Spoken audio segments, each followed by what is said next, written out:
I mean, it's extremely nerve-wracking. I mean, it's the thing about rocket launch is that all of your work is distilled into these few minutes, particularly the first several seconds around the liftoff, because the worst thing that could happen with a rocket, touch wood, is if you have an engine failure or some huge failure right above the launch pad, and the whole thing can come down with about 1 million pounds of TNT equivalent and destroy the whole launch pad. That would be that's what's going through my mind, in case you're wondering. That's actually what I'm thinking about. So when it clears the lightning towers and it's gotten further enough away from not actually destroying the launch pad, then that's one sort of go down a notch on the fear and anxiety, and then after first stage separation, that's another one, and when the second stage lights up, so it's sort of you're going down in intensity as the rocket is going up, and the thing is that the first 3 rocket launches that we had failed, okay, and then the first one failed quite close to the launch pad, almost destroyed the launch pad. In fact, I spent that day picking up rocket pieces off the reef, which sucks. So I think there's a pretty powerfully ingrained fear response as a result of that, because 3 in a row, just and the images of those rocket failures kind of going through my mind as I'm seeing the rocket launch. Yeah, so the solar panels were actually okay, but and the rocket launch went really well, so that was not a problem. Where things kind of went awry was after spacecraft separation, we try to initialize the 4 thruster pods. So there's 4 thruster pods with a combined total of 18 engines, and the system is designed with a huge amount of redundancy, so it can take all sorts of failures and still complete its mission. That's the whole way it's been made. In fact, it can work with, even if it has only 2 of the 4 thruster pods working, it can still do a mission. So 3 weren't working. Wow. Which was a huge puzzle. Like, why are 3 not working? Because these things are cross-strapped, so you'd kind of think that either maybe 1 wouldn't work, or a cross-strapped pair wouldn't work, but not 3. It was really, really strange. So we had the spacecraft just going through kind of free drift in space, like we're just tumbling, and which makes it also difficult to communicate with, because the antennas are like pointing, every which way you can imagine. So all we had was a very slight 2 kilobit, occasional 2 kilobit link that would go in and out, and that was an omnidirectional signal beaming off the NASA TDRS satellite system.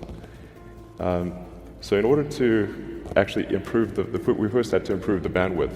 So we actually asked the Air Force if we could have some of their long-range telemetry scanners. Would they give us access? And we have this communication system that we call the mega proxy. So we had to recode the mega proxy to go through the Air Force long-range dishes to blast the spacecraft with enough intensity to be able to upload new code to try to fix the problem. And so we wrote some new software to essentially pressure slam the 3 oxidizer tanks that were refusing to pressurize. And it turned out, I think we figured out the problem, which is that there was a slight change made to a check valve that was in 3 of the tanks and not in the other, and we were able to replicate that problem on the ground later. And we're able to basically have the system build up pressure upstream, then release that pressure and slam the valve.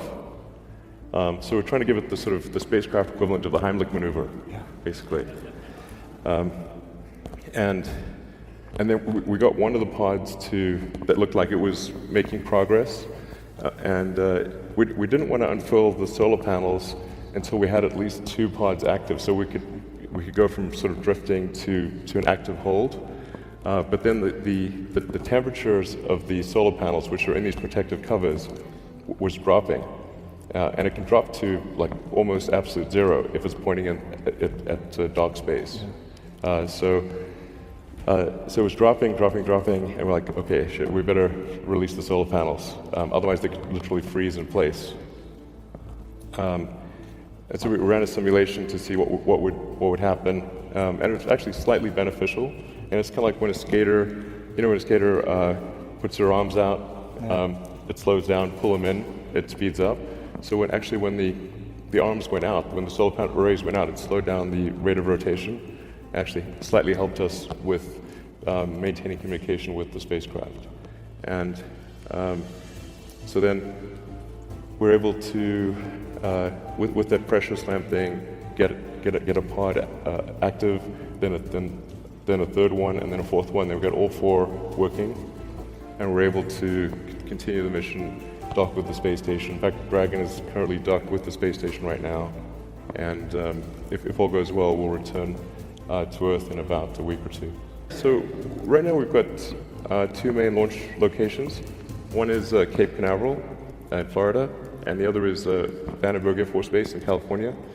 And so Cape Canaveral is good for kind of eastward launches, Vandenberg for southerly launches, and we figure we need a third launch site that's kind of a commercial launch site. It's not, because Cape Canaveral and Vandenberg are Air Force bases, which is cool, and it's obviously there's an important need for Air Force space launch bases as there is for Air Force airports. But then there's also a need for commercial airports, and just like you wouldn't expect commercial airliners to land at an Air Force base in a normal course of events, it makes sense to have a commercial spaceport. And we need to be able to launch eastward, and we want to be close to the equator. So that basically means the potential states are Virginia through Texas, going south, Hawaii, and Puerto Rico. Because the other thing is we need to stay on U.S. territory, because rocket technology like we're doing is considered an advanced weapons technology, so it's very difficult to export that, if you will, to other countries. Anyway, so those are our options. Right now, Texas is arguably the leading candidate, but we need certain legislation passed that's supportive of space launch. I don't think it's particularly controversial, but one of the things we need, for example, is we need to be able to close the beach when we're doing a launch, and Texas has the Open Beaches Act. It's like, okay, we can't launch if there's someone right next to the rocket, on the beach. So that's, like I said, I don't think it's a particularly controversial thing. It's pretty straightforward, and then we kind of need a little bit of protection for kind of the 1 in 10,000 person case who complains about the thing. Like we had this dude who filed a lawsuit against us for our rocket development site in central Texas near Waco. He's like not even in the same county. He's in a neighboring county, and he also thinks the CIA is listening to his brainwaves. So we need just a little bit of protection for people like that, so we're not spending a ton of time in court. So that's basically what we're asking for. It's nothing major, and I think it's likely to move forward. So I think if things go as expected, it's likely that we'll have a launch site in Texas, which I think it depends on how the environmental approvals go and all that. But I think if things go well, I mean, not all of it's in our hands. So, but assuming that things go as expected, there'd be a decision this year, and then we'd start construction next year, and probably the first launches would take place from there in 2 to 3 years. So reusability is extremely important.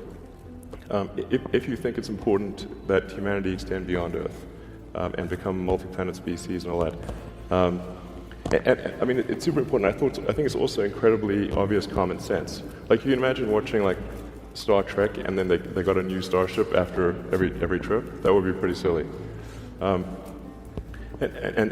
every mode of transport that we're used to, like cars, planes, trains, automobiles, horses, bikes, they're all reusable, but not rockets. And if we can't make rockets reusable, the cost is just prohibitive. The cost of the fuel and oxygen on a Falcon 9 is 0.3% of the cost of the rocket. Wow. So it's basically, it's a very tiny number.